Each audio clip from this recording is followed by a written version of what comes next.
Welcome, welcome, welcome to my channel.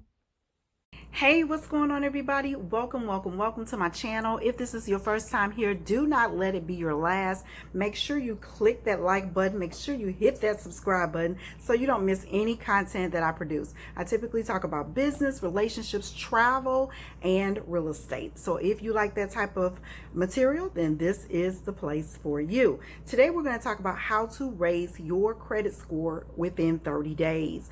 Now, raising your credit score can seem like a daunting process, especially if you've been in debt for a while, especially if you've been trying to figure out, should I pay my credit off, or you don't even have the money to do it. Right now, a lot of people have lost their jobs, and some people are in between scheduling and money and all that kind of stuff. So of course it can make it a problem trying to pay your credit off. But I got great news for you. Today is a perfect day to become debt free, and I'm going to share with you several tips as to how you can, even with the pandemic going on right now, how you can increase your credit score in 30 days. So stay tuned and let's get started.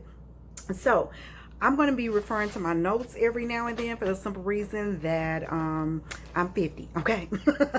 Yes, and sometimes I forget things. I mean, just common stuff, just forget it. But anyway, a couple of things that I want to share with you today. I'm going to share with you with probably about maybe 5 tips, because I don't want to make it too long, but I want to share with you some things that I've learned, because I have become a victim of credit debt before in my life, especially when I was in college. Because back then they just threw credit at us. We didn't even have to have any income. They just threw credit cards at us. And I think consumers, I also know that the creditors themselves have gotten smart, and they know that that's not a solution to helping them build their business. And it also gets people in debt, because when a creditor, when they write your debt off, it literally goes to another creditor who they have bought the credit file from the original credit vendor, and they're out to make some money. So they've written it off already when you don't pay it. But I'm not here to tell you not to pay your bills, because I don't think that's a good solution for financial health. And your credit report, your credit score is like financial health. How financially healthy are you? Of course, if your scores are low, and in today's market, anything below 640 is considered low. Why did I make that a benchmark? Because 640 is what is required in order for you to become a homeowner.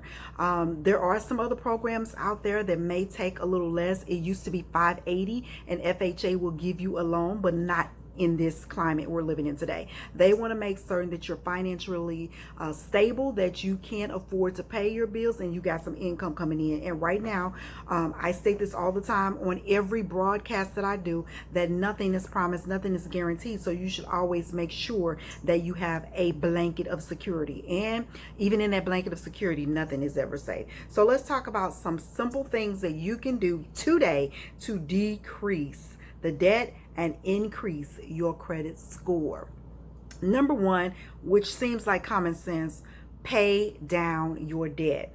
And when you're looking at your debt, I want you to tackle the debt that has the highest payment or the highest balance. More so the highest payment, because if you tackle what has the highest payment, that will leave additional income for you to pay other things, whether it's your rent, mortgage, utilities, things of that nature. So tackling the highest payment of debt that you have literally will give you leverage and more income to use as income to do something else with, like pay down the rest of the debt. So if you're looking at the highest balance, you definitely, if the more you pay down that high balance, the more less debt you'll be in, and you'll decrease your DTI, your debt to income. So that seems very simple, but believe me, it's not, because people, a lot of times, they don't focus in on their highest debt. They just see all debt, the sum of the debt that they have. They don't necessarily look at, well, I have $10,000 worth of debt here, I have $11,000 worth of debt here, I got $2,000 worth of debt here. They always just look at the total debt versus the highest, the 11,000. Pay that off if the payment is not equal to the other payments that you have. If the payment is higher, make sure you pay that off first. If it's equal to the other payments, then make sure you tackle the highest debt first. That's number one. Number two, The second thing that you want to be mindful of is know your credit utilization rate.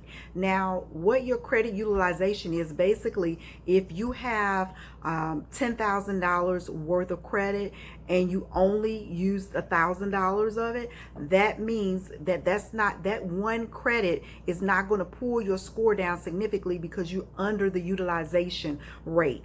The maxing out of your utilization rate is not a great thing. It will literally drain your credit score. Okay, so if the balance is 5,000, you want to keep it less than half of what you are credited for. So if it's 5,000, you want to keep it less than 2,500. If it's 10,000, you want to keep it less than 5,000. And I would even say less than that. You want to try to be as less, 30% less of your credit amount that you're granted. And why is that the case? Because it gives freedom, it gives flexibility with your credit score. The closer that you are to that credit limit, the more your score will decrease. Okay, so try to keep that debt as low as possible. So also, I wanted to give you some stats that I forgot to give when I first started. Again, charge it to my mind, not my heart. But 37% of Americans live month to month in debt. So that's a significant factor, because 37% of Americans and 37% of their debt goes towards just trying to live. That is extremely high. In June of 2020, 5,700 Americans were in debt $5,700. Americans were in debt $5,700 month to month, according to the Federal Reserve. So that is significant, being that in June, a lot of people are not working. The pandemic is at its highest right now and consistently getting higher and higher, but debt did not stop.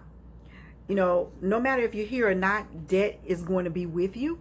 Of course, if you're not here, you ain't gonna be able to pay it. But if you're here, it can literally drain you mentally, physically, and financially. And so I always encourage my clients, being that I am a credit score increase consultant, I encourage them to try to reduce their debt. And I have, as I mentioned earlier, been a victim to credit cards. And you know, when I was in college, I had like 50 credit cards, and look, it didn't bother me to spend them and use them either. And I was at the highest of my utilization record. But at some point in your life, you have to realize that that's not healthy for you. And the more that you ignore it, the more it becomes a problem. So those statistics are alarming, for the simple reason that these things are happening in the middle of a pandemic. And I get information, being a realtor as well, all the time, that states that we're on the verge of really having a housing crisis too. And so if you can, sooner versus later, if you get those things under wrap now, when that time and if it occurs, you literally will be in a better position. The next thing, number 3, that I want to share with you, if your credit is decent, and when I say decent, if you're ranging around the 640 and all of that, because the average American literally has between a 500 and a 550 credit score. Most Americans. No one can really taunt the fact, very few can taunt the fact that they have a credit score of 800 and above. Okay. The lowest credit score I've ever seen in my business of real estate, as well as repairing credit, is about 250. And I didn't even know that exists, but this person literally, they had just shambled everything. 300 literally is what is capped at, or what you normally see. 300. But this person somehow had a 250. This was a long time ago, and I had never seen that before, so I don't know. I don't know what that was, but that's what it was. They told me it was that, and when we pulled it, or when the lender pulled it, they confirmed that it was a 250. So typically you see 300 to 800 as the credit score. There are several creditors out there: Experian, Equifax, TransUnion. All of them have their own weight in how they monitor credit. There's also a Vantage credit score. And so whatever you do, your financial health, as I go back again, is very important, and it's always best to try to keep it as close to low versus high, because that will give you leverage Credit, cash is king, but credit is leverage. I tell people that all the time. So know your credit utilization rates. The next thing I want to share with you, if your credit is decent, as I mentioned, 580 and above, and you got a little leverage, see if you possibly can increase your credit limits, because when you increase your credit limits, what does that do? It increases your length of amount of credit that you owe as well. I mean, that you have available. It increases that. So say for instance, if you have a $5,000 limit and you raise it and you have leverage there where you can raise it to $10,000, that right there frees up your DTI, your debt to income. And so if it is possible without, and most of the time it's not going to be possible, because anytime you get your credit score, your credit pool, is going to more than likely be a hard inquiry.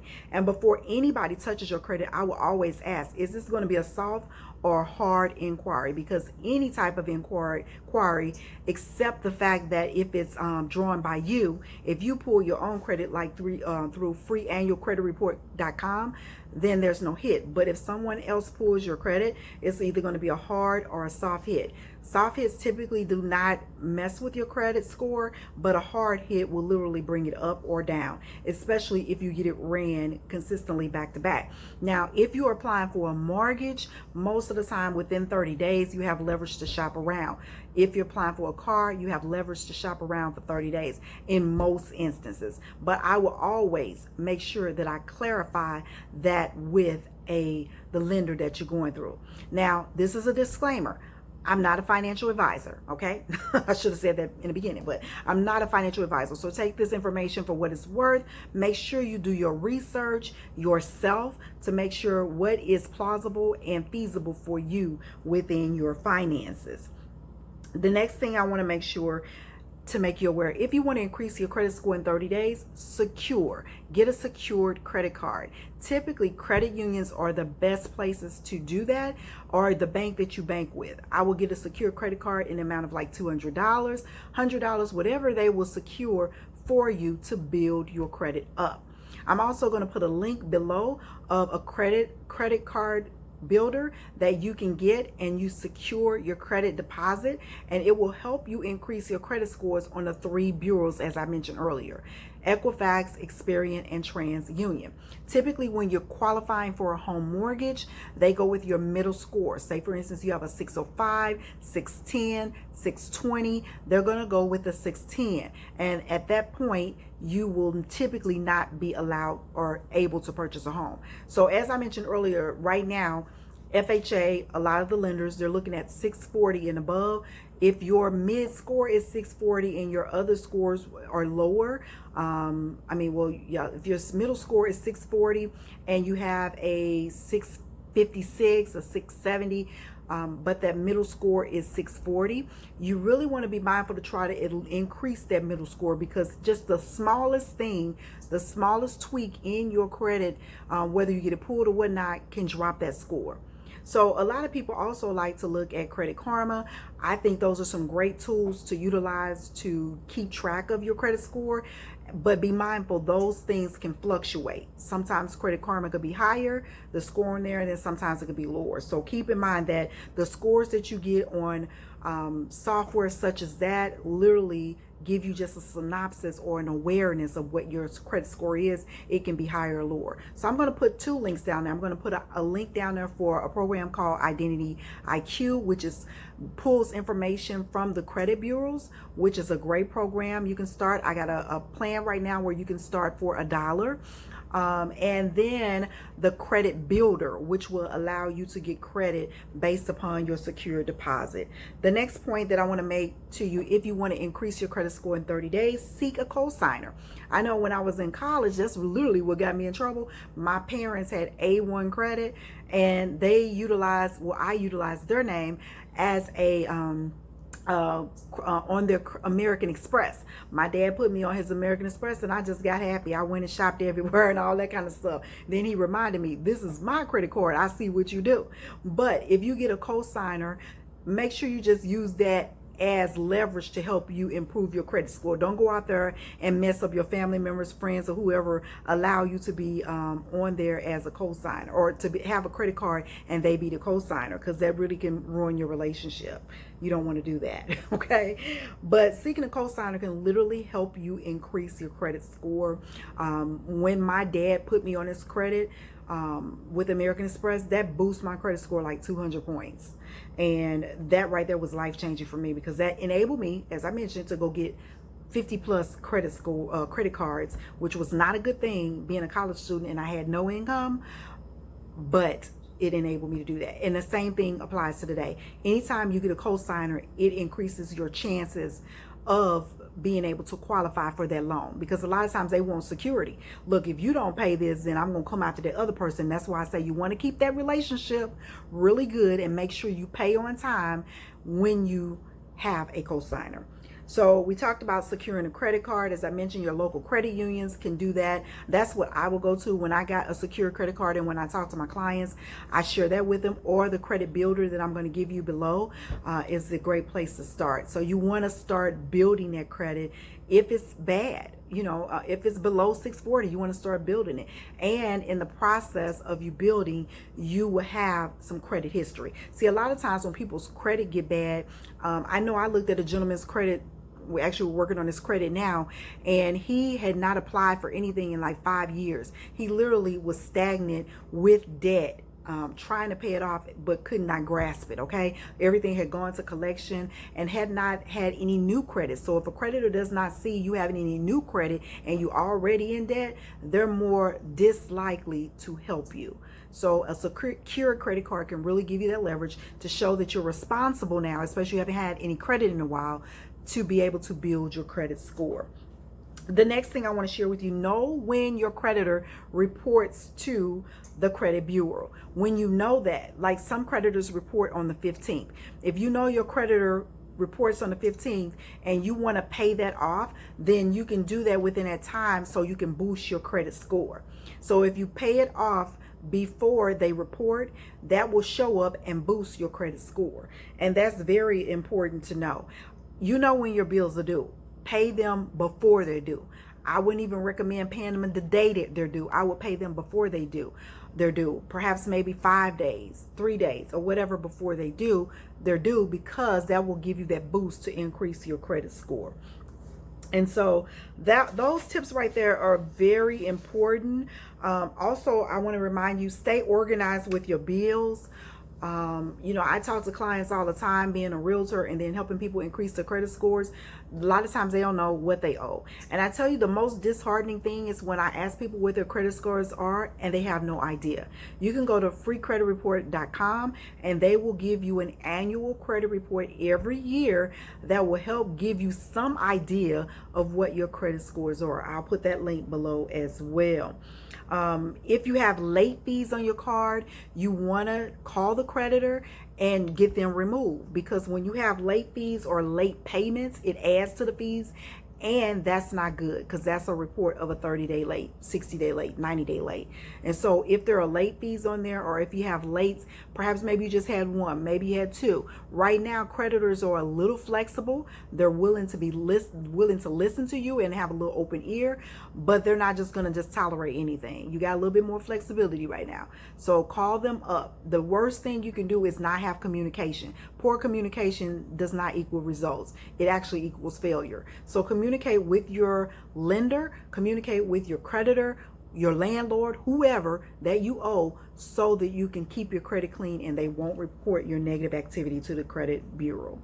And so the bottom line I just want to share with you, know how your money works. When you know how your money works, you are empowered, you have more leverage, you have more authority, and you have more flexibility to get the things that you desire in your life, whether it be a house, whether it be a nice car, and all of it boils down to interest rate. When your credit is high, you pay high interest rates.